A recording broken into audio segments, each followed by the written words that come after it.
예, 오늘은 311페이지를 보십시오.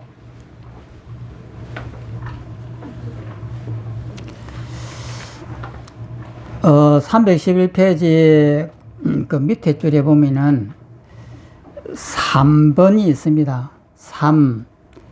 치멸됨의 성스러운 진리. 치멸이라고 하는 것은 번뇌가 다 끝나버렸다 이 말입니다. 그 번뇌가 소멸됐다라고 하는 뜻입니다.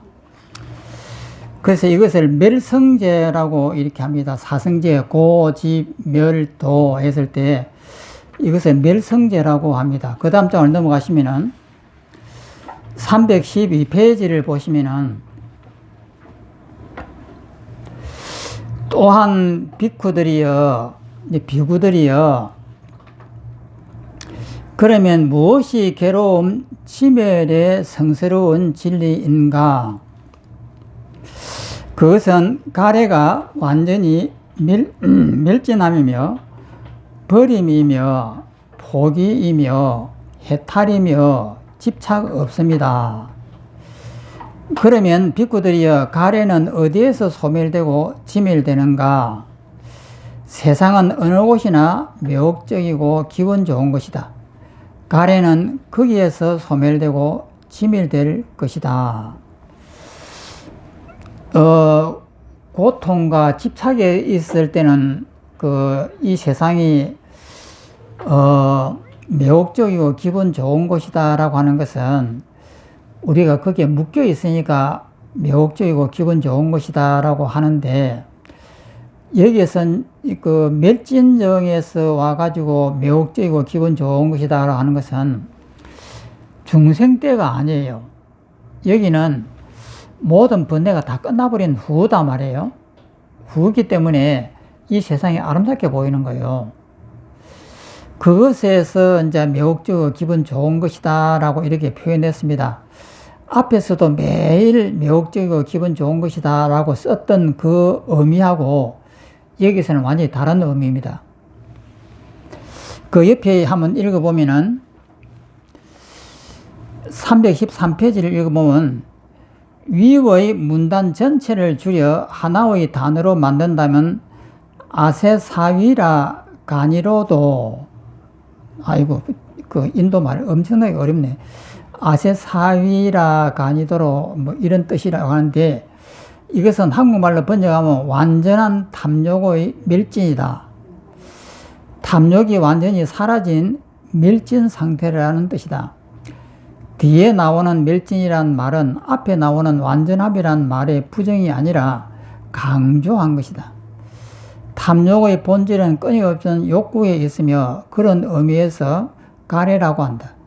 가래의 완전한 치멸이야말로 멸성제의 정체성이다.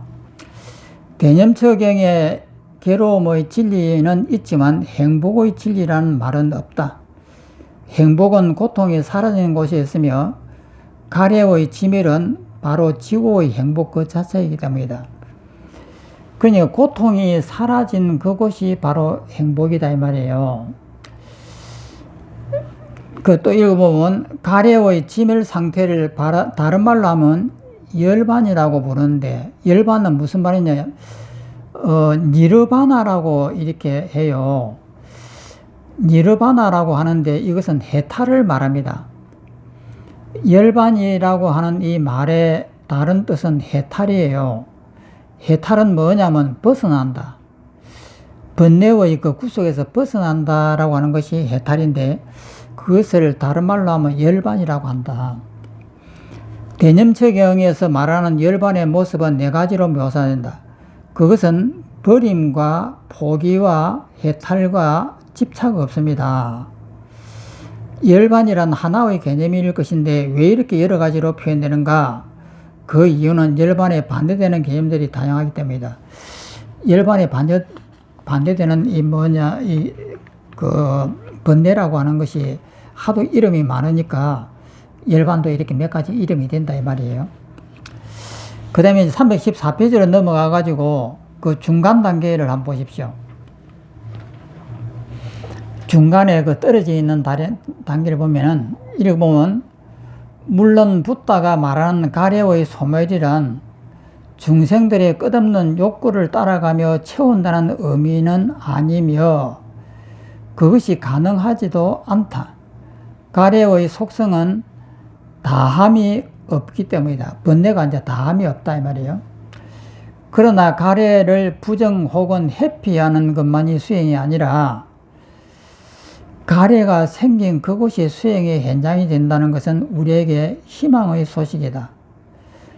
가래가 있는 곳에서 가래가 소멸되고 가래가 편만한 삶의 현장에서 가래가 진멸될 것이라고 부터는 말한다.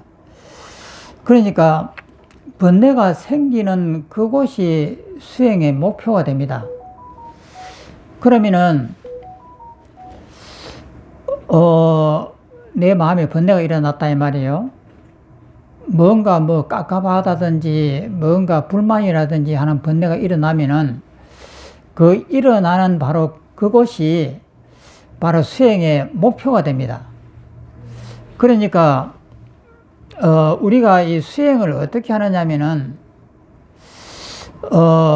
번뇌가 탁 일어나는 그곳에서 내 마음이 죽어야 돼요. 그래서 내 마음이 죽는다라고 하는 이 말을 우리 여기 계신 분들은 전부 다 이해를 할 겁니다. 번뇌가 일어나가지고 상대가 나를 뭐 무시한다든지 이렇게 했을 때에 내 마음에서 자존심이 상해가지고 이 분노가 일어난단 말이에요. 그 일어나는 그 순간에 내가 죽은 자의 마음이 돼야 돼요. 우리는 이 수행을 하면서 나를 갖다가 무수하게 해체를 해갖고 부숴버립니다. 부숴버린다라고 하는 말은 뭐냐면 내가 있으니까 불만이 나는 거예요. 그러면 내가 없다고 한번 생각을 해보십시오. 내가 죽어버렸다. 죽은 자의 입장이 돼가지고 그 번뇌를 일으키는, 번뇌를 주는 그 사람을 한번 보십시오. 그러면 그 사람이 나를 모독을 한다 이 말이에요. 너 바보다, 너 능력이 없다, 이렇게 나를 무시하게 되면은 반박으로 내 마음에서 화가 납니다. 화가 날 때에 내가 살아있기 때문에 화가 나는 거예요. 그러면 내가 죽어버렸다라고 하면은, 그러면 지금은 죽었는데, 지금은 살아있는데 지금 죽는 것이 잘 안 된다. 그러면 100년 후를 생각해 보십시오. 100년 후에는 분명히 내가 죽어 있을 겁니다. 우리 할아버지 혹은 조상님들도 다 돌아가셨어요. 그분들이 살아 계실 때는 영원히 사실 것처럼 했지만은 어느 순간에 전부 다 돌아가세요. 그러면 그 돌아가신 할아버지나 조상님들의 입장이 돼 가지고 한번 보라 이 말이에요. 그럼 내 몸이 없는데 누가 자존심을 지키려고 하지? 이렇게 물어보는 거예요. 그러면 이것이 이해가 되면 됩니다. 그 순간에 내 몸과 마음이 텅하게 비어지면 되는 거예요. 그런데 이것이 만약에 안 된다, 안 비어진다, 그러면 방법이 없죠. 그럼 우리가 여기서 수행하는 것은 내 몸을 해체하는 연습을 그렇게 무수하게 해봤습니다. 그러면은 번뇌가 일어날 때에 내가 죽어버렸다. 그럼 죽은 상태의 입장에서 나를 모독하는 그 사람을 한번 보라고요. 그 사람이 내 뺨을 때린다. 그런데 나는 허공이에요. 허공을 손이 이렇게 탁 친단 말이에요. 그러면 허공은 반응이 없죠. 그러니까 허공을 이렇게 손바닥에 지나가는 거예요. 그러면 그것을 보면서 맞을 내가 없네. 맞을 내가 없는데 내가 뭐 때문에 자존심이 상하지? 이렇게 되물어 보는 거예요. 그리고 상대가 또 나를 갖다가 막 무시하고 했을 때 반박을 하고 싶은데 내가 있어야 반박을 하죠. 내가 없는데 누가 반박을 하나요? 그러니까 이 이치가 이해가 되면 돼요. 그러면 이해가 되면은 상대가 나를 욕을 했을 때 그 자리에서 내가 죽어버리는 거예요. 그럼 허공이 되어버렸습니다. 허공이 되어 있는 이 입장에서 상대가 나를 굉장히 무시하고 바보라고 그 욕을 한단 말이에요. 그러면 그 상태에 내가 허공이 된 입장에서 저 말이 과연 나를, 내 자존심을 상하게 하는가? 이것을 한번 보면 돼요. 그래서 이것을 봤을 때 내 자존심을 상하게 할 수가 없지 하는 이해가 딱 되는 순간에 번뇌는 없는 겁니다. 그러니까 이 단순한 이것인데, 이것을 하게 되면은 이제 덕력을 한 거예요. 덕력이라고 하는 것은 얻을 덕자에다 힘력자입니다.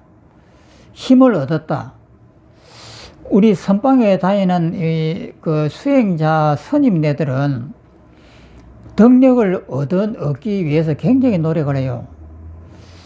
그러면 하루에 한 10시간씩 이렇게 가부좌를 들고 앉아가지고 하루를 드는데 무수한 망념이 들어오고 다리도 아프고 심심하기도 하고 내가 왜 이것을 하고 이렇게 앉아 있어야 되지 하는 갈등도 생기고 이렇게 한단 말이에요. 그러면 마음이 복잡해져요. 그러니까 번뇌가 일어난단 말이에요. 그러면 그런 것을 많은 시간을 지내면서 한 5년, 10년을 하게 되면은 잘하는 사람은 덕력을 해요. 힘을 얻어요.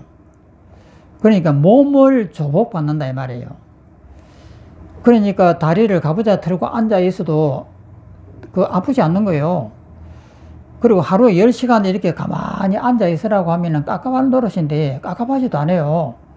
그냥 마음이 편안하고 이제 금방 시간이 1시간 가고 또 금방 시간이 1시간 가고 그 한 3시간 가고 나면 또 밥 먹으라고 하지. 또 그래갖고 또 앉으면은 또 한 3시간 가면 또 밥 먹으라고 하지.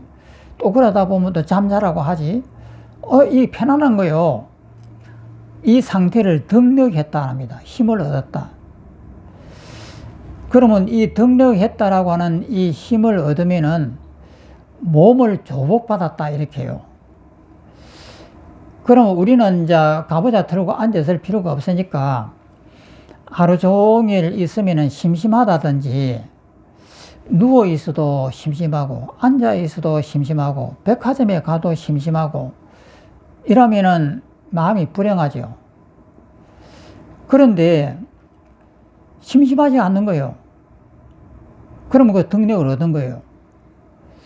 그냥 앉아 있어도 무료하게 앉아 있어도 그냥 심심하지 않고 아무것도 안 해도 내가 왜 안 하고 있지 하고 갈등도 없고 이렇게 되면 덕력된 겁니다. 그러면 왜 갈등이 없느냐? 내가 이 세상에 무엇 때문에 사는지 이유를 알기 때문에 그렇습니다. 보통 모든 사람들이 자기가 왜 사는지 몰라요. 그러니까 공부를 한다고 하는 것은 내가 이 세상에 왜 사는지 그 이유를 아는 거예요. 그러니까 의문이 없습니다.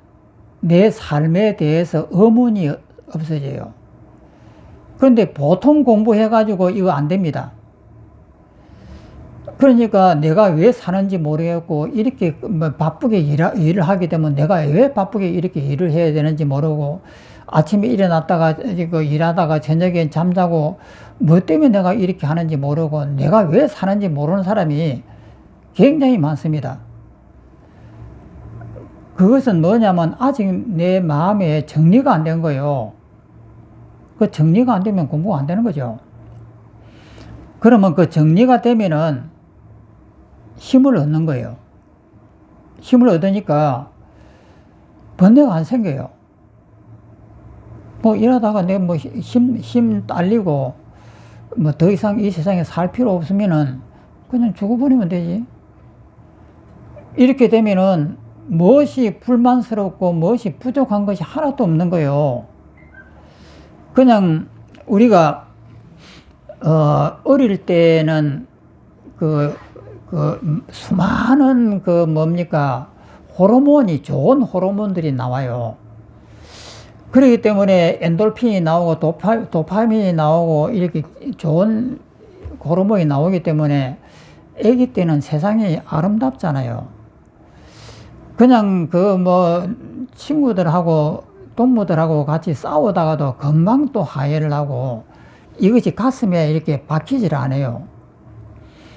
그것은 뭐냐면은 금방 그 호르몬이 왕성하게 나오기 때문에 금방 기분이 좋아지고 금방 눈만 뜨고 세상을 보면은 푸른 하늘이고 푸른 산이고 보면은 기분이 좋은 거예요.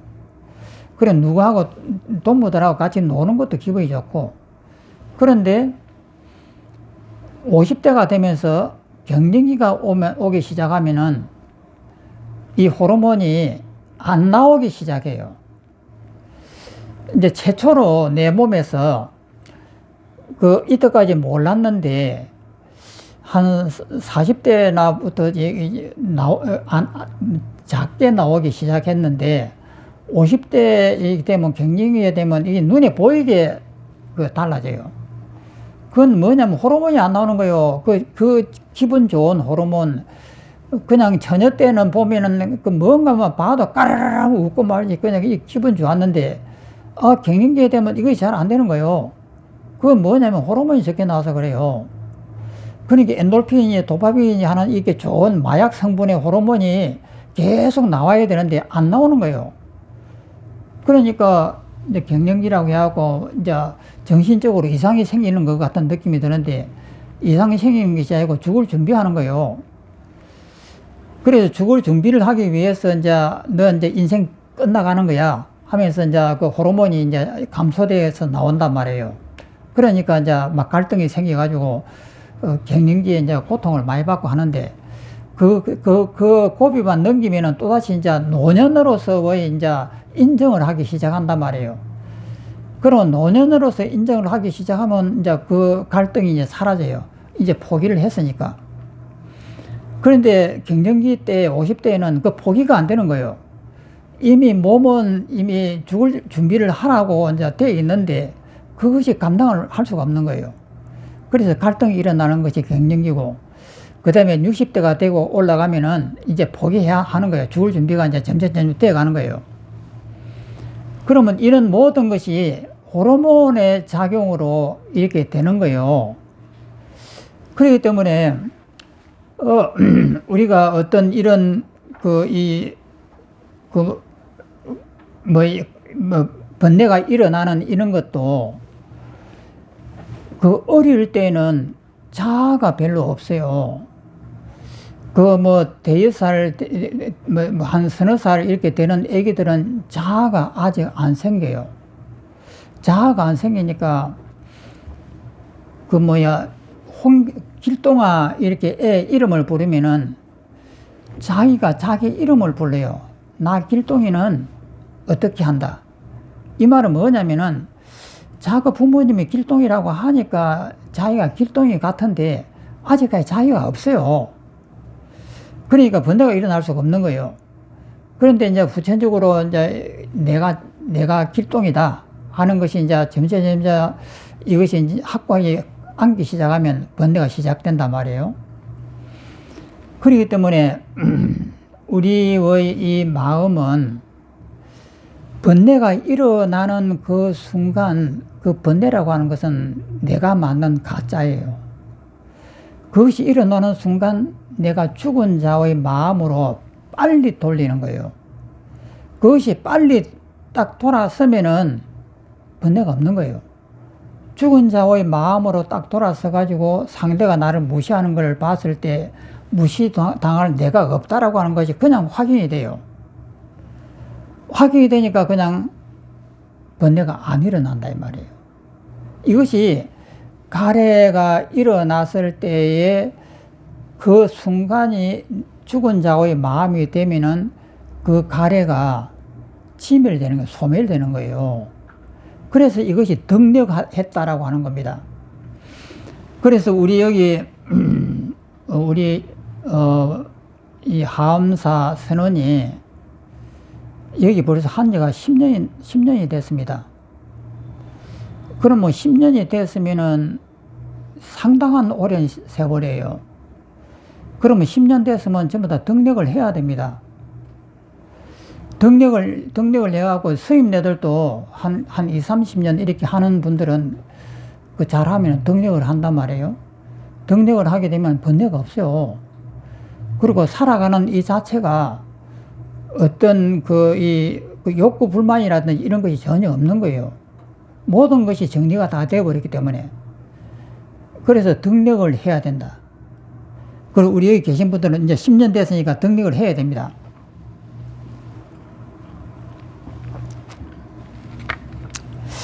그래서 가래가 생긴 그곳이 수행 현장이 된다는 것은 우리에게 희망 소식이다. 가래가 있는 곳에서 가래가 소멸되고 가래가 편안한 삶의 현장에서 가래가 지멸되는 것이라고 부터는 말한다. 여기서 계속 세속을 떠날 수 없는 우리 모두에게 안도의 한숨을 쉬게 하는 틈새를 발견한다. 이 틈새를 발견해야 돼요. 그러니까 우리가 여기에서 벌써 10년째 수행을 하고 이론 공부를 하는데 아직까지도 덕력이 안 됐다. 이 이론이, 이 불교가 뭔지 잘 모르겠다. 이제 이런다고 하면은 이제 헛공부한 거죠. 그 다음 장으로 또 넘어가 가지고 위에서 이제 세 번째 줄을 한번 봅니다. 사성제 어느 것 하나 중요하지 않은 것이 없지만 특히 멸성제, 고지멸, 오늘 하는 것이 멸성제입니다. 고지멸도 했을 때 멸성제입니다. 멸성제에 대해서 명상 수행자는 그 중요성을 깊이 인식해야 한다. 멸성제는 모든 명상 수행자가 지향해야 할 목표이기 때문이다. 필자는 명상 수행자를 만나면 그분의 수행 목표를 묻는 버릇이 있다. 그런데 놀라운 것은 그들 중에 자신의 수행 목표를 모르거나 생각조차 하지 않은 상태에서 그저 정진만 하고 있는, 그저 수행만 하고 있는 사람들이 적지 않다는 점이다. 이거 굉장히 중요한 이야기예요.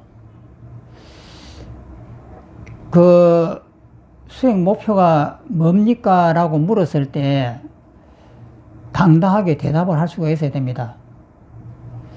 수행 목표가 뭐다고 대답한다고 하는 것은 수행의 길을 안다는 뜻이에요. 그런데 대부분 제가 순천에서도 그 6년, 8년 했는데 안 되더라고요. 나는 이거 쉬울 것이다 라고 생각했는데 그것은 나의 생각이고 안 되더라고요. 그러면 나는 그러면 됐느냐? 나도 안 됐어요. 그러니까 보통 이것을 아는 사람이 자기가 말을 할 때는 다 말을 알아듣겠지 이렇게 보통 생각하는데 절대 아니에요. 못 알아들어요. 그것이 이제 굉장히 특이한 특징인데 이제 말을 하는 사람은 자기가 그 이치를 알기 때문에 말을 한단 말이에요. 그럼 내가 이렇게 설명하면은 다른 분들도 다 이해하겠지. 그것이 아니더라고요. 그래서 순천자 분들한테 내가 8년 정도를 강의를 했는데 몰라요. 한 사람도 모르더라고. 그럼 그 많은 사람들이 왜 한 사람도 모를까? 그것을 저 자신한테 물어봤습니다. 수행해하고 처음 들어가고 경전을 갖다가 한 20년 공부하고 그 선생이 돼하고 그 밑에 오는 스님네들을 가르치고 이러한 20년 세월 동안에 내가 알았는가? 네, 몰랐습니다. 그러니까 이것이 이해하기가 그렇게 힘든 것인가 봐요. 그럼 여러분들한테 한번 물어보십시오. 목표가 뭐냐고. 공부하는 목표가 뭐냐고. 그러면 이제 공부하는 목표를 이제 이론적인 정립이 돼야만 이 목표를 자기가 알 수가 있는 거예요. 그 목표는 무엇이냐면은 이 세상이 전부 다 허상이다. 이거 아는 것이 목표예요. 그런데 이것을 전부 다 알아요. 외우고 있어요. 이 말을. 그런데 이 말의 뜻을 몰라요. 그것이 묘해요. 스님, 이 세상이 지금 허상이고 꿈이에요. 그런데, 물어봐요. 그런데 왜 번뇌를 일으켜요? 이렇게 물어보니까, 번뇌가 나는 것이잖아요. 그런데 이것은 모른다는 뜻이에요. 허상이라고 하는 것을 알았으면은 그것이 번뇌에 적용을 해가지고 마음이 편해져야 되는데 적용을 못해요. 그래갖고 내가 더 배워야 됩니다. 더 배워야 됩니다. 이렇게 해요. 그러니까 이해한다라고 해서 써먹을 수가 없더라 이 말이에요. 그러면은 번뇌가 일어나면은 이 세상이 허상이고 꿈입니다. 이렇게 했을 때, 그러면 허상이고 꿈이야 라고 하면은 내 몸이 그렇게 되어야 됩니다. 내 몸이 덕력을 해야 되거든요. 덕력을 해야 하고 번뇌가 그 순간 사라져야 되는데 이것이 안 되는 거예요. 그냥 외우기는 외워요. 이 세상의 꿈이고 환입니다. 다 일체 유심조입니다. 전부 다 그 환각입니다. 이렇게 말을 하는데 자기는 그것을 적용을 못 시켜요. 그럼 왜 못 시키느냐? 번뇌가 일어나잖아요. 그러면 여기서 뭐가 부족하냐면은 번뇌가 일어났을 때 내가 죽어야 된다. 죽은 자가 되어야 된다. 그거 알아요. 그 죽은 자가 되어도 번뇌가 나요. 죽은 자가 안 되니까 번뇌가 난단 말이에요. 그러면 우리가 이제 덕력을 했다면 수행을 해서 덕력을 했다라고 하면은 이 죽는 연습이 잘 돼야 돼요. 앉아 있다가도 내가 이렇게 확 사라져야 돼요. 사라지는데 어떻게 사라지냐면은 내 삶의 희망과 내 삶의 욕구가 죽어버리는 거예요. 그러니까 앉아가지고 생각만 일으키면은 내 삶의 희망과 욕구가 그 자리에서 죽어버려야 돼요.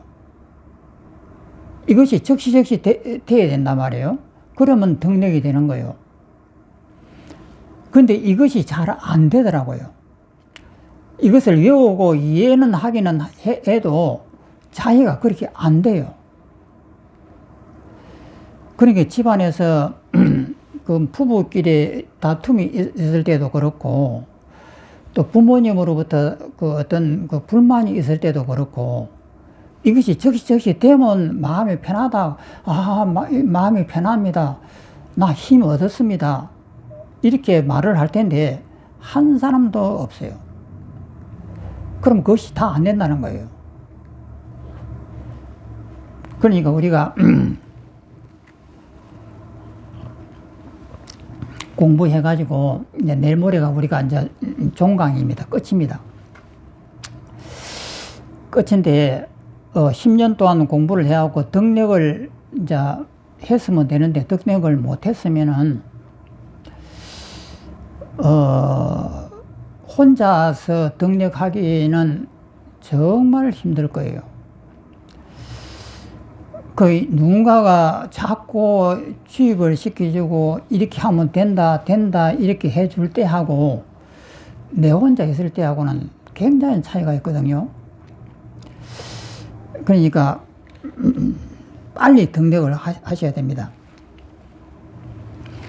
이거 보면 그저 정진만 하고 있는 사람들이 적지 않다는 점이다. 수행자의 목표는 가래의 멸진, 즉 열반이다. 가래가 멸진되면 새로운 이름의 사랑이 생성된다. 그것은 자비다. 그러니까 이제 그 번뇌가 이제 멸진되는 그곳에서는 내가 없으니까 그 나를 갖다가 무시하는 그 사람에 대해 바른 눈이 생기는 거예요. 그것이 자비다 이 말이에요. 여행이나 사업뿐만 아니라 명상 수행을 하는 데에도 목표는 더욱이 소중하다. 열반이라는 수행의 목표에 무지할 경우 자칫하면 수행의 다른 효과에 눈을 돌릴 수 있다. 예컨대 신통이나 치병 또는 물질적 성취 따위다. 이쪽으로 빠지는 것이 굉장히 많습니다. 신통이 난다든지 뭐 앞날이 보인다든지 다른 사람들의 마음이 보인다든지 그 뭐 이렇게 이런 수행 이런 공부를 집중을 하다 보면 이런 것들이 막 생겨요. 생기니까 이제 아는 것이 생기는 거예요. 사람만 이렇게 딱 보면은 저 사람 그 재수가 엄청나게 좋겠는데 돈 좀 벌겠는데 이렇게 뭐가 이렇게 하면은 그것을 말을 해주면은 사람들이 전부 다 와, 저 사람 훌륭하다 이러니까 그게 빠져드는 거예요. 그런데 그것이 하나의 신통인데 그 신통을 못 부리는 거예요. 이런 것이 나면은 수행자들은 바로 부숴버려야 되는데 이게 잘 안 되죠. 예컨대 신통이나 치병 또는 물질적 성취 따위이다. 명상 수행자가 부수적인 효과에 눈을 돌릴 경우 자신의 앞길이 얻을 뿐만 아니라 따르는 사람들의 앞날도 그릇 인도할 우려가 있다. 또 밑에 열반의 개념이 버림, 포기, 해탈, 집착 없음의 네 가지이지만 그것은 가래의 지멸, 가래가 이제 소멸되는 때는 하나를 달리 표현한 것에 지나지 않는다. 그러므로 종류의 네 가지 알지라도 속성은 상통한다. 따라서 그 중 한 가지만 끈질기게 추구하면 나머지 세 가지는 저절로 해결되는 구조이다. 주유소 습격 사건이라는 영화에서 명대사가 생각난다. 나는 한 놈만 팬다 라는 말이다. 섬뜩한 표현이긴 하지만 명렬한 명상 수행자에게 그런 기회가 있다는 게 나쁘지 않을 수도 있다. 임재 스님은 부처를 만나면 부처를 빼고 조사를 만나면 조사를 빼라고까지 말했다면 넷 중에 한 놈만 패는 것쯤이야. 임재 스님이 중국의 굉장히 유명한 큰 임재 스님이 사람들이 묻습니다. 뭐가 진리입니까? 뭐면 이럽니다. 부처를 만나면 부처를 죽여버리고 조사는 큰 스님이에요. 큰 스승님인데 조사를 만나면 조사를 죽여버려. 왜 부처를 죽이라 할까? 부처라고 하는 것은 어떤 명칭이 있는 것이 아니에요. 우리는 부처는 위대한 자 이렇게 합니다. 그것은 누가 위대하다고 하느냐? 내가 위대하다고 그래요. 부처 자체는 위대한 것이 하나도 없습니다. 그런데 내가 부처는 위대하다 이렇게 하는 것은 내 망념이에요. 이 망념 죽이지 않으면 안 된다 이 말이에요. 그러니까 진리라고 하는 것은 이런 것이 있으면은 이 자체에는 의미가 없습니다. 그런데 우리는 이것을 보면서 눈을 통해서 햇빛이 이렇게 부딪혀 가지고 내 눈에 반사되어 들어오는 이 과정에서 이런 것이 눈에 보이잖아요. 그러면 이것은 둥글 것이고 흰 것이다. 그리고 이 병 뚜껑이다. 이렇게 의미를 부여해요. 그런데 그 의미는 전부 다 가짜입니다. 내가 만든 가짜예요. 그러면 이것 자체는 어떤 모양이냐? 아무도 몰라요. 이것이 어떻게 생겼는지 아무도 모릅니다. 그런데 우리는 이것을 컵의 뚜껑이라고 우리는 알아요. 우리가 거기에다 명칭을 붙여가지고 이 컵 뚜껑이야. 용도는 컵의 뚜껑으로서 용도다. 이렇게 하는데 이 우리 생각이에요. 이것이 망념이에요. 그러면 부처라고 하는 것은 어떤 명칭이라든지 무언가 의미를 붙일 수가 없는 것이 부처예요. 이것이 어떤 의미를 붙일 수가 없는 것이 이것이 본질이에요. 이것은 우리 눈에 보일 수가 없는 거예요. 보일 수도 없고 이것은 만져질 수도 없고 이것은 어떤 개념이 붙어가지고 둥글다 뭐 이런 것은 우리가 만든 것입니다. 그러면 이것의 본래 모습은 뭐냐? 아무도 몰라요. 그럼 부처라고 하는 것은 우리가 생각하기에 나한테 진리를 가르쳐 줄 것이다 고 하지만 부처 자체는 그런 의미가 없습니다. 그런데 우리가 부처를 통해 하고 뭔가를 알아야 되겠다라고 하는 그 자체가 벌써 내 개념이 이렇게 튀어나온 거예요. 그러니까 그 개념 죽여버리라 이 말이에요. 부처를 만나려고 하는 그 마음 자체를 죽이라. 그래야만이 진리를 알 수가 있다. 이래서 임재스님은 제자들 와서 물으면은 부처를 만나면 부처를 죽여버리고 조사를 만나면 조사를 죽여버리라. 왜 죽여버리라 하냐면 너가 추구하는 그것이 바로 번뇌다 이 말이에요. 또 밑을 보면 멸성제는 열반을 의미한다. 열반의 상태를 우리가 명상 중에 체험할 수 있을까? 부분이나마 가능하다. 만약 그것이 가능하지 못하다면 우리는 열반에 도달할 통로를 영원히 찾을 수가 없을 것이 아닌가. 열반에 들기 위하여 명상 수행자는 다만 한 가지 결단을 하면 된다. 나는 이제부터 3분 동안 가래를 철저히 지밀하고 절대적 평정의 상태에 들리라. 이거 한번 해보십시오. 내가 번뇌가 일어난다. 3분 안에 한번 해보겠다. 그럼 어떻게 하느냐면은 저 같은 경우는 이랍니다. 생각만 딱 하면은 내가 죽어버려요. 밥 먹다가도 내가 딱 죽어버립니다. 죽어버리면은 내가 없어져요. 없어지면서 이 대상, 이 허공과 이렇게 하나가 되는 거예요.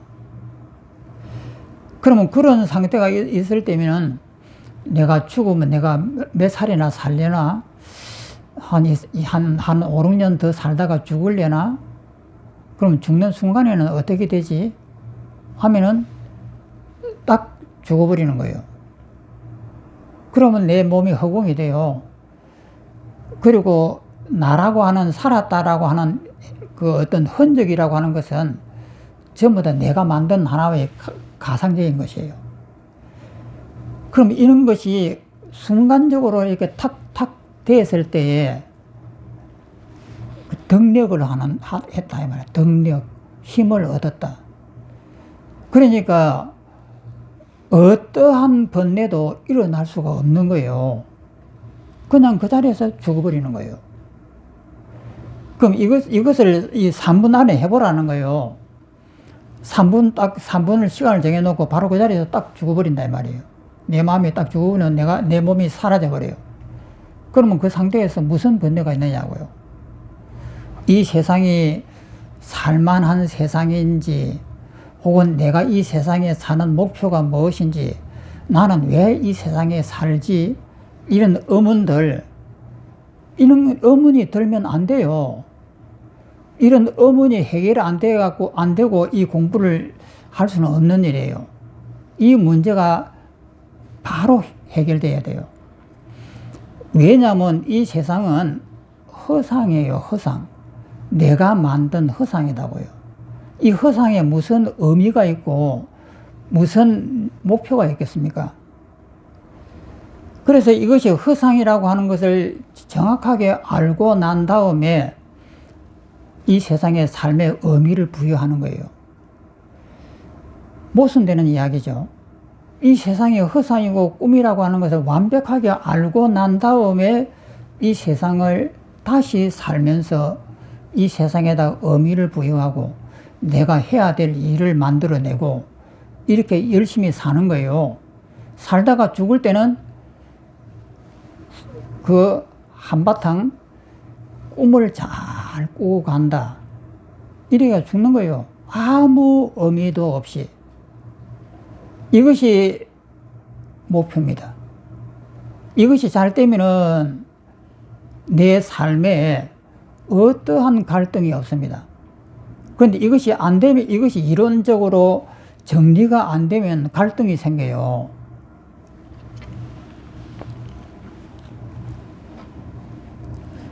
그러한 결정은 매우 중요하다. 명상수행자가 결정하면 결정한 시간만큼 결정한 자리에 머물 수가 있다. 3분이면 3분, 바로 그 적실에서 딱 머물 수가 있으면 득력을 했다랍니다. 힘을 얻었다. 그것이 인가의 원리요, 명상수행의 기본 원리다. 이후 명상수행자는 시간을 10분, 30분 등으로 늘릴 수가 있다. 우리는 지나온 삶에서 수없이 하찮은 것에 짓을 해왔다. 중요하지 않은 일에 매달려왔고 앞으로도 몇 생 동안이나 그렇게 살지 모른다. 그것을 멈추려면 지금 결정하면 된다. 가래를 멈추고 열반에 들기로 한다. 근데 그 밑에 이제 원문을 보겠습니다. 이 원문을 읽어보면, 그러면 세상에서 어떤 것이 매혹적이고 기분 좋은가? 이제 첫 번째가 이 문장이 나왔습니다. 그 다음 장 넘어가고 317페이지를 넘어가서 위에서 5째 줄을 보겠습니다.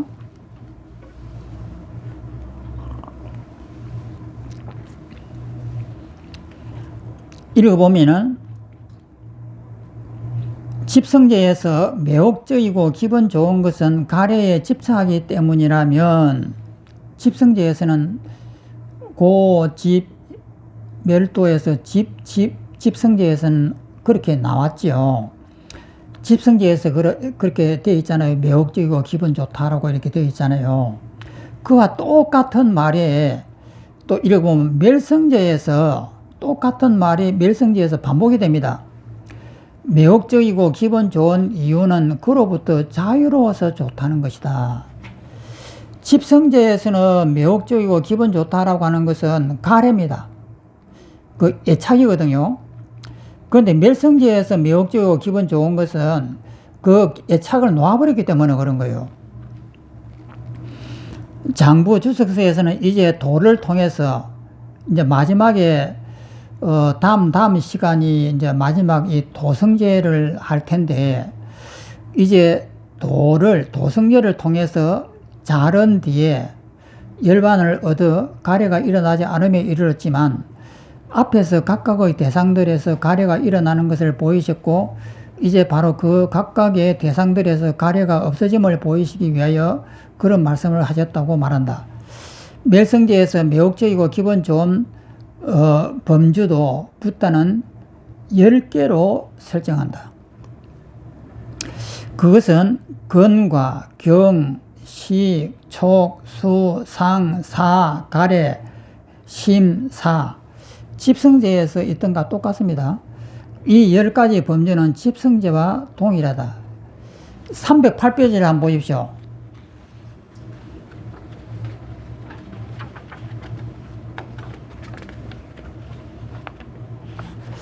308페이지를 보면은 위에서 세 번째 줄에 보면은 건, 색, 식, 촉, 수, 상, 사, 가래, 심, 사 10가지가 나왔잖아요.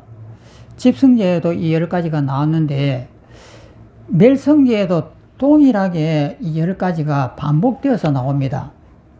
그러니까 집성제에서 일어났던 그 가래를 똑같이 멸성제에서 소멸해버리는 거예요. 그런 의미에서 똑같이 이렇게 나옵니다. 또 넘어갑니다. 이제 오늘 멸성제 처음을 보겠습니다. 읽어보면은 319페이지입니다. 319페이지 멸성제의 원문입니다. 눈은 세상에서 매혹적이고 기분 좋은 것이다. 거기에서 가래가 소멸되고 지멸될 것이다. 그러니까 눈은 세상에서 매혹적이고 기분 좋은 것이다. 이 말은 집착을 하는 집성제에서도 나왔던 똑같은 말인데, 이 똑같은 말이 멸성제에는 의미가 달라지는 거예요. 모든 번뇌가 소멸했기 때문에 이 세상에 좋게 보인다 이 말이에요. 그래서 세상에서는 매혹적이고 기분 좋은 것이다. 거기에서 가래가 소멸되고 짐이 될 것이다. 이 내용입니다. 집성제에서도 이 세상은 매혹적이고 기분 좋은 것이다 라고 했고, 멸성제에서도 똑같은 말을 했는데, 이 멸성제에서는 쓰임새가 완전히 다른 거예요. 이미 이 모든 번뇌를 소멸해버렸기 때문에 이 세상에 대한 집착이 없습니다. 없기 때문에 여기에서는 이 집착과 가래가 아름답게 보인다 이 말이에요. 거기에서 가래가 소멸되고 짐이 될 것이다. 그 다음에는 귀입니다. 귀는 세상에서 매혹적이고 기분 좋은 것이다. 거기에서 가래가 소멸되고 짐이 될 것이다. 귀로서 남한테 욕을 듣는다든지 남한테 사랑스럽다는 말을 듣는다든지 했을 때에 그 속에서 내가 죽어버려야 돼요. 내가 탁 죽어버리는 순간에 그 어미들은 의미를 잃어버립니다. 남들이 나를 갖다가 너 바보라고 이렇게 욕을 했을 때 그 소리가 내 귀에 들어왔단 말이에요. 그런 순간에 내 마음에서 일어나려고 하는 이 마음을 죽여버리는 거예요. 죽여버리는 순간에 그 말의 의미가 없어집니다. 그래서 귀는 세상에서 매혹적이고 기분 좋은 것이다. 거기에서 가래가 소멸되고 짐이 될 것이다. 코는 세상에서 매혹적이고 기분 좋은 것이다. 거기에서 가래가 소멸되고 짐이 될 것이다. 혀는 세상에서 매혹적이고 기분 좋은 것이다. 거기서 가래가 소멸되고 짐이 될 것이다. 몸뚱이는 세상에서 매혹적이고 기분 좋은 것이다. 거기에서 가래가 소멸되고 짐이 될 것이다. 넘어갑니다. 그 다음에 마음, 뜻이라고 하죠. 마음은 세상에서 매혹적이고 기분 좋은 것이다. 거기서 가래가 소멸되고 짐이 될 것이다. 이렇게 했습니다. 그 다음 밑에는 또 이제 색입니다. 건경식이죠. 육경육식입니다. 색, 물질입니다. 물질은 세상에서 매혹적이고 기분 좋은 것이다. 거기에서 가래가 소멸되고 짐이 될 것이다. 그러니까 도깨비를 봐도 그 도깨비가 매혹적이다 이 말이에요. 도깨비가 왜 매혹적이냐? 도깨비는 나를 죽일 수가 있는데 그 도깨비와 귀신을 보고도 내가 거기에 넘어가지 않는 거예요. 왜 넘어가지 않느냐? 내 몸과 마음은 죽은 자의 마음이에요. 그 도깨비가 나를 잡아먹어버린다고 해도 잡아먹힐 내가 없는 거예요. 비어있으니까. 그 비어있는 이 상태가 딱 돼 있고 나는 언제든지 죽은 자의 마음이 딱 돼 있으면은 그 도깨비가 나에게 해를 끼칠 이유도 없는 거예요. 그러니까 그 도깨비가 나타나고 허공에다가 되고 무슨 그 의미가 있겠습니까? 그러니까 우리는 수행을 통해 가지고 번뇌가 일어나는 그 순간에 바로 내가 허공이 돼야 돼요. 이것이 그 즉시에 되느냐 안 되느냐 여기에 핵심이 걸린 거예요. 그래서 세상에서 매혹적이고 기분 좋은 것이다. 거기에서 가래가 소멸되고 짐이 될 것이다. 소리는 음성이죠. 호랑이 소리도 음성이고 꾀꼬리 소리도 음성입니다. 소리는 세상에서 매혹적이고 기분 좋은 것이다. 거기에서 가래가 소멸되고 짐이 될 것이다. 그러니까 소리가 호랑이 소리가 듣는다고 했을 때 우리가 놀래잖아요. 그러면 꾀꼬리 소리가 들리면 아름답다고 합니다. 그런데 꾀꼬리 그 소리는 아름다운 게 없습니다. 그런데 그것에다 우리는 의미를 부여하는 거예요. 그러니까 이 소리는 파동입니다. 파동. 여기에서 이렇게 이 망치로 꽝 하고 치면은 우리 귀에는 망치 소리가 꽝 하게 들립니다. 그런데 실제는 이 파동이 동심원을 그리면서 음파가 이렇게 전달되어 이렇게 가잖아요. 그 음파의 움직임을 보고 우리 귀는 저것은 망치 소리야 하고 의미를 둡니다. 그런데 그 음파에는 아무 의미가 없습니다. 그런데 우리 귀는 그것을 망치 소리로 듣게끔 그렇게 조작되어 온 거예요. 그렇지만 그 파동 자체는 공기의 움직임이지 거기에는 무슨 소리가 있는 것이 아니에요. 그러니까 우리 여기 지금 현재 이 허공에 전파가 무수하게 왔다 갔다 합니다. 텔레비전, 핸드폰 엄청나게 와갖고 우리 이게 전부 다 허공처럼 보이지만 이 방안이 꽉 차 있는 전파로 되어 있습니다. 그러면 이 전파 속에 의미가 있느냐? 의미가 없습니다. 그런데 이것을 핸드폰은 의미로 바꿔버리는 거예요. 소리로 바꿔버리고 의미를 바꿔요. 그러니까 영화가 나오고 막 이렇게 뭐 음악이 들리고 핸드폰 속에는 그렇습니다. 그렇지만 이 허공 속에는 뭐가 있습니까? 아무것도 없잖아요. 그런데 그것을 의미를 바꿔서 넣는 것은 핸드폰이에요. 그러면 우리 귀는 뭐냐면 핸드폰과 똑같이 그 의미를 바꿔가지고 우리식으로 만들어내는 겁니다. 그렇지만은 이 허공 자체의 이 전파 속에는 아무 의미가 없는 거예요. 소리는 세상에서 매혹지고 기분 좋은 것이다. 거기서 가리가 소멸되고 짐이 될 것이다. 냄새, 향기. 냄새는 세상에서 매혹지고 기분 좋은 것이다. 거기에서 가리가 소멸되고 짐이 될 것이다. 맛, 단맛이다, 쓴맛이다 하는 맛은 세상에서 매혹지고 기분 좋은 것이다. 거기에서 가리가 소멸되고 짐이 될 것이다. 맛이라고 하는 것은 있는 것이 아니에요. 우리 혀는 있지도 않는 그 맛을 우리 인간식으로 만들어내는 거예요. 이 콩이라든지 된장이라든지 뭐 바다라든지 이런 것 자체에는 맛이 있는 것이 아니에요. 그런데 그것에다가 우리는 어떤 맛을 만들어내는 것이 우리 혀의 역할이에요. 그래서 우리 업이 만드는 것이지 바다나 고춧가루라든지 김치에는 맛이 있는 것이 아닙니다. 그 다음에 접촉이라고 하는 것은 살같이 이렇게 부딪히는 이런 접촉들. 접촉은 세상에서 매혹적이고 기분 좋은 것이다. 거기에서 가리가 소멸되고 짐이 될 것이다. 법, 이치.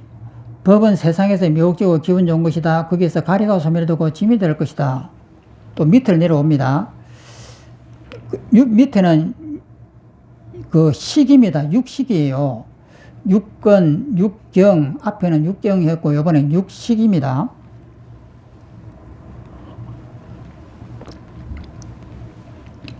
읽어보면은 눈의 아르마리는 세상에서 매혹적이고 기분 좋은 것이다. 거기에는 가리가 소멸되고 짐이 될 것이다. 우리가 아르마리가 이렇게 보고 듣는 것을 통틀어 가지고 이 아르마리라고 하는 마음이 이것을 만들어내는 그 힘이에요. 그래서 기의 아르마리는 세상에 매혹적이고 기분 좋은 것이다. 거기에서 가리가 소멸되고 짐이 될 것이다. 코의 아르마리는 세상에서 매혹적이고 기분 좋은 것이다. 거기에서 가리가 소멸되고 짐이 될 것이다.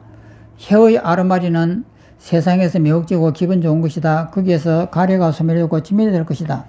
몸의 아르마리는 세상에서 매혹적이고 기분 좋은 것이다. 거기서 가리가 소멸되고 짐이 될 것이다. 마음의 아르마리는 세상에서 매혹적이고 기분 좋은 것이다. 거기에서 가리가 소멸되고 짐이 될 것이다. 그 밑에 또 원문을 보면은 접촉입니다. 눈의 접촉. 건, 경, 식, 촉, 그 다음에 촉 다음에 수가 됩니다. 접촉이에요. 눈의 접촉은 세상에서 매혹적이고 기분 좋은 것이다. 거기에서 가리가 소멸되고 짐이 될 것이다. 우리가 이 촉감을 그 전기빛에 의해 가지고 빛이 이 꽃에 반사돼 가지고 우리 눈에 이렇게 접촉이 됩니다. 눈이 들어오면은 이것을 판단하는 것이 촉이에요. 그러면 그 앞에 건과 경과 식이 있는데 이것이 경입니다. 대상이에요.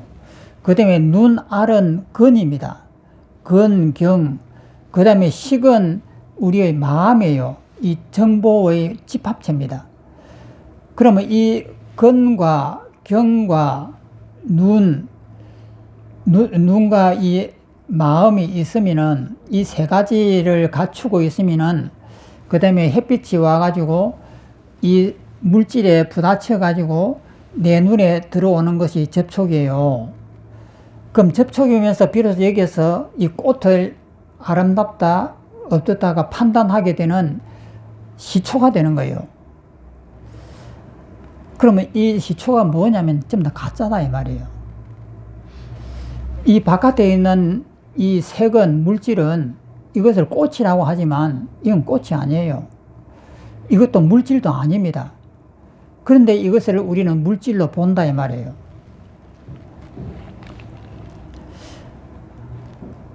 기워의 접촉은 세상에서 매혹적이고 기분 좋은 것이다. 거기에서 가래가 소멸되고 짐이 될 것이다. 코의 접촉은 세상에서 매혹적이고 기분 좋은 것이다. 거기에서 가래는 소멸되고 짐이 될 것이다. 혀의 접촉은 세상에서 매혹적이고 기분 좋은 것이다. 거기에서 가래는 소멸되고 짐이 될 것이다. 몸의 접촉은 세상에서 매혹적이고 기분 좋은 것이다. 거기에서 가래가 소멸되고 짐이 될 것이다. 마음의 접촉은 세상에서 매혹적이고 기분 좋은 것이다. 거기에서 가래는 소멸되고 짐이 될 것이다. 이것이 이제 계속해서 반복해서 12가지로 나옵니다. 10가지로 나옵니다. 그러면 우리는 이 글을 읽으면서 제가 앞에서 벌써 이미 다 설명을 다 했습니다. 이런 것이 있을 때에 내가 다음 시간이 도성제입니다. 도성제에서 이제 이것을 어떻게 소멸시키는가 하는 그 방법을 가르치는 것이 도성제잖아요. 지금은 이것은 도성제를 거쳐가지고 이렇게 멸성제를 와버렸단 말이에요. 그러니까 멸성제가 먼저 나온 거죠. 도성제가 먼저 나와야 되는데, 그러면 이 모든 것은 이렇게 복잡해도 가장 간단한 것은 뭐냐면은 이 꽃이 보이잖아요. 꽃을 내가 이렇게 본단 말이에요. 그러면 이것이 꽃이 내 마음 바깥에 진짜 있는 것처럼 보여요. 이거 진짜 있다고 여기잖아요. 이것이 이제 우리의 병이다 이 말이에요. 근데 이것이 진짜 있을 수가 없거든요. 그래서 우리가 근, 경, 식, 촉 이렇게 수를 통해 갖고 이것이 진짜 있는 것이 아니다라고 지금 배우는 거예요. 그러면 이 꽃이라든지 이 화병이라고 하는 것이 왜 우리 눈에는 진짜처럼 보일까? 이것이 우리 업력이에요. 이 자체로는 어떤 사물이 아닙니다. 사물도 아니고 어떤 행태가 있는 것도 아니에요. 그런데 우리는 이것이 꽃으로 보이고 화병으로 보이고 행태로 보여요. 그럼 이것이 병이다 이 말이에요. 그래서 수행은 이것이 화병이 아니고 이것이 꽃이 아니다라고 하는 체험이 필요한 거예요. 그러면 그것을 어떻게 체험할 것이냐? 이론으로서는 이것이 아무리 해도 소용이 없습니다. 근경시, 촉수, 이렇게 쭉쭉쭉쭉 나가고, 이렇게 10가지가 이것이 꽃이 아니고 화병이 아니라고 아무리 설명해도 내한테 보이지 않는다, 이 말이에요. 그럼 보이는 방법은 뭐냐? 나를 죽여버려야 돼요. 이 번뇌를 일으키는 원흉이 나예요. 그럼 나를 갖다가 해체를 해야 하고 완전하게 이 생명 자체를 갖다가 놓아버려야 돼요. 그러면 자기 삶을 포기를 해야 돼요. 그래서 삶을 포기를 하는 딱 순간에 내 몸이 사라집니다. 그러면 포기를 하려고 하면은 이 세상에 살려고 하는 그 애착부터 정리를 해야 됩니다. 내가 이때까지 살아왔고 의미를 부여했고 어떤 목표를 가지고 왔던 모든 내 삶 전체를 내려놓아야 돼요. 그래서 내려놓는 순간에 내 몸이 사라져요. 내 몸이 사라진 입장에서 저 꽃을 보면은 하나예요. 나와 하나예요. 그럼 꽃이 있느냐? 꽃이 없습니다. 허공이에요. 그래서 내가 있으니까 나라고 하는 중심에서 저 화병을 보고 꽃을 보니까 물체로 보이는데, 나를 없애버리고 저것을 보면은 저것이 화병이 아니고 꽃이 아니에요. 허공이에요. 그래서 이 둘이 하나가 된다 이 말이에요. 이것이 안 되면은 수행을 아무리 해도 덕력이 안 됩니다. 그래서 이것이 제일 중요한 거예요. 그러면 우리가 이제 수행할 때 보면은 내가 히말라야 꼭대기에 올라가 가지고 나이가 다 돼가고 100살이 넘어가고 죽었습니다. 죽고 난 다음에 저 인도에 그 시체림 속에서 내가 버려졌다.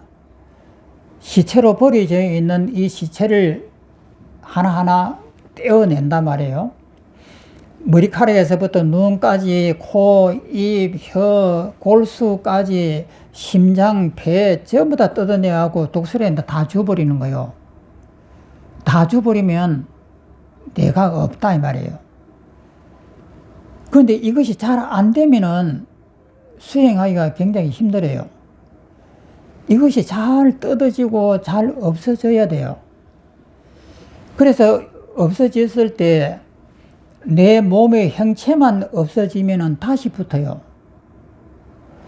그러면 내 몸을 뜯기 전에 무엇이 먼저 없어져야 하느냐면은 집착이 없어야 됩니다. 내 삶에 대해서 나는 누구다, 내일 무엇을 하고 살 것이고, 내일은 돈을 얼마를 벌어야 되고, 내일은 무슨 일을 해야 되고 하는 이것이 놓여지지 않는 이상 이것이 잘 안 됩니다. 그러면 내가 살려고 이 의미를 부여하는 이것에 대한 포기가 먼저 있어야 돼요. 그러면 이것을 포기하고 난 다음에 내 몸을 뜯어냈을 때 이것이 순조롭게 막 그냥 손만 대면 사라져 버립니다. 그런데 내 마음의 집착에 정리가 안 된 상태에서 이 몸을 억지로 뜯어내면은 뜯어냈다 하면 다시 붙어버리고 뜯어냈다 하면 다시 붙어버려요. 그래서 첫 번째 해야 될 것은 내 삶을 정리하는 것이 첫 번째예요. 내 자식에 대한 정리가 됐느냐, 내 부모님에 대한 정리가 되어야 되느냐, 이 세상에 대한 정리가 됐느냐, 그리고 내 삶에 대해서 모든 것이 정리가 돼야 하고 포기를 다 해버린 상태가 돼야만이 내 몸이 잘 뜯어져요. 그냥 뜯어지고 그냥 아무 힘도 없이 그냥 뜯어져요. 그 순간에 내 몸이 그냥 사라져 버립니다. 그런데 먼저 해야 될 이 집착이 존재하는 이상 내 몸을 뜯어낸다라고 하는 것은 헛소고예요. 강제로 뜯어내고 강제가 없다 하고 베어버렸다라고 해도 속성은, 내 마음의 속성은 다시 붙어버려요. 그래서 이 문제를 정확하게 이해를 해야 된다라고 하는 거예요. 그 다음에 또 다음 장에 323페이지 제일 밑에 보면은 수가 나옵니다. 눈의 감수가 나옵니다.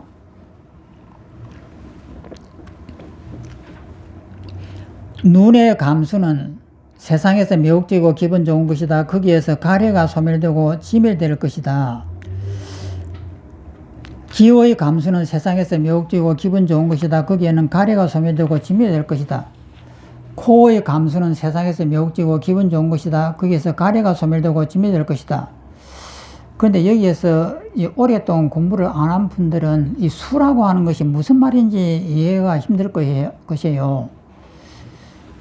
눈이 접촉을 하면은 이것을 내가 받아들이는 것이 수입니다. 혀의 감수는 세상에서 매혹적이고 기분 좋은 것이다. 거기에서 가래는 소멸되고 지멸될 것이다. 몸의 감수는 세상에서 매혹적이고 기분 좋은 것이다. 거기에서 가래는 소멸되고 지멸될 것이다. 마음의 감수는 세상에서 매혹적이고 기분 좋은 것이다. 거기에는 가래가 소멸되고 지멸될 것이다. 또 밑에 보면은 상입니다. 원문을 읽어보면 색에 대한 지각이라고 이렇게 했습니다만은 생각이거든요. 우리가 알고 생각하는 그 지각을 상이라고 합니다. 지각은 세상에서 매혹지고 기분 좋은 것이다. 거기에서 가리가 소멸되고 짐이 될 것이다. 소리에 대한 지각은 세상에서 매혹지고 기분 좋은 것이다. 거기에서 가리는 소멸되고 짐이 될 것이다. 냄새에 대한 지각은 세상에서 매혹지고 기분 좋은 것이다. 거기에서 가리가 소멸되고 짐이 될 것이다. 맛에 대한 지각은 세상에서 매혹지고 기분 좋은 것이다. 거기에서 가리는 소멸되고 짐이 될 것이다. 접촉에 대한 지각은 세상에서 매혹지고 기분 좋은 것이다. 거기에서 가리는 소멸되고 짐이 될 것이다. 법에 대한 지각은 세상에서 매혹적이고 기분 좋은 것이다. 거기에서 가리는 소멸되고 짐이 될 것이다. 또 넘어갑니다. 상 다음에는 사입니다.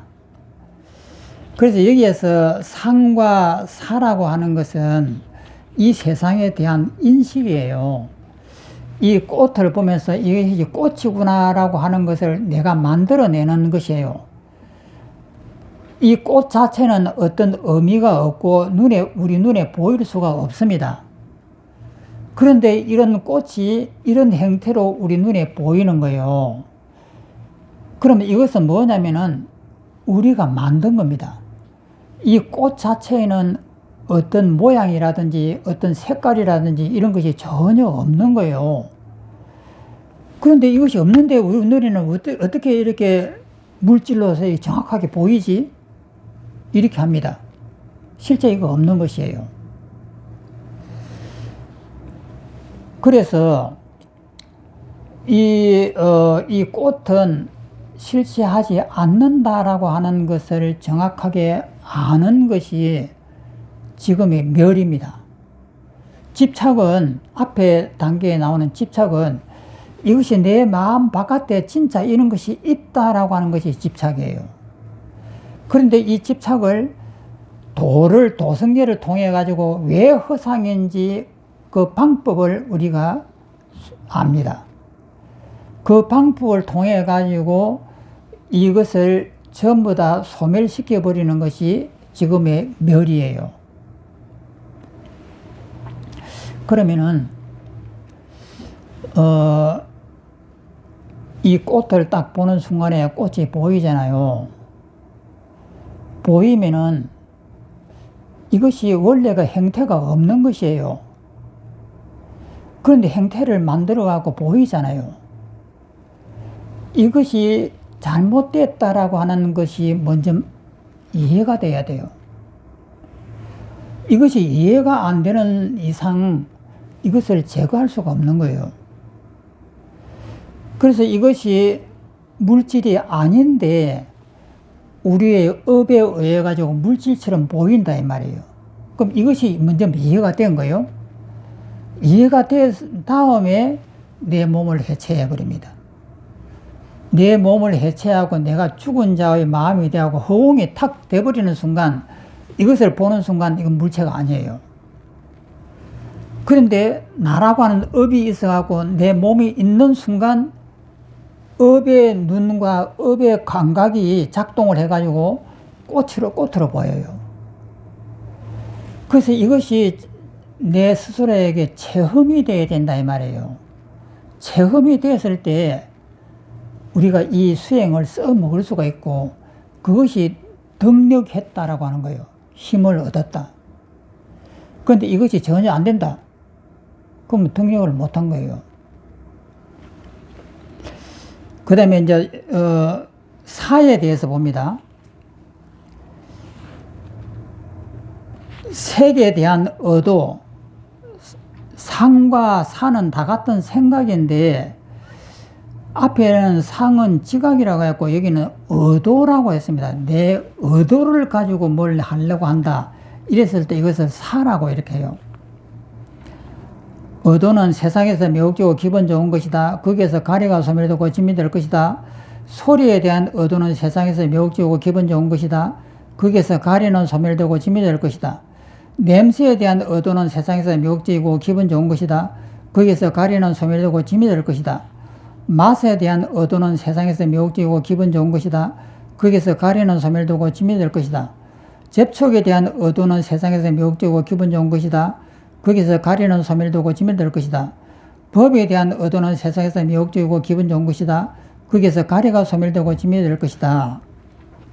그 다음에 가래입니다. 애착입니다. 색에 대한 가래는 세상에서 매혹적이고 기분 좋은 것이다. 그것이 가래가 소멸되고 짐이 될 것이다. 이 꽃병에 대해서 꽃병이 내 마음 바깥에 진짜 있다라고 하는 것이 가래입니다. 소리에 대한 가래는 세상에서 매혹적이고 기분 좋은 것이다. 거기서 가래는 소멸되고 짐이 될 것이다. 냄새에 대한 가래는 세상에서 매혹적이고 기분 좋은 것이다. 거기에서 가래는 소멸되고 짐이 될 것이다. 맛에 대한 가래는 세상에서 매혹적이고 기분 좋은 것이다. 거기에서 가래는 소멸되고 짐이 될 것이다. 접촉에 대한 가래는 세상에서 매혹적이고 기분 좋은 것이다. 거기서 가래는 소멸되고 짐이 될 것이다. 법에 대한 가래는 세상에서 매혹적이고 기분 좋은 것이다. 거기에서 가래는 소멸되고 짐이 될 것이다. 넘어갑니다. 그 다음에 이제 심입니다. 심과 사가 이제 끝이에요. 그런데 제가 우리 여기 계시는 도반님들한테 공부가 잘 됩니까? 라고 이렇게 자꾸 묻습니다. 잘 안 될 거예요. 그 전번에 제가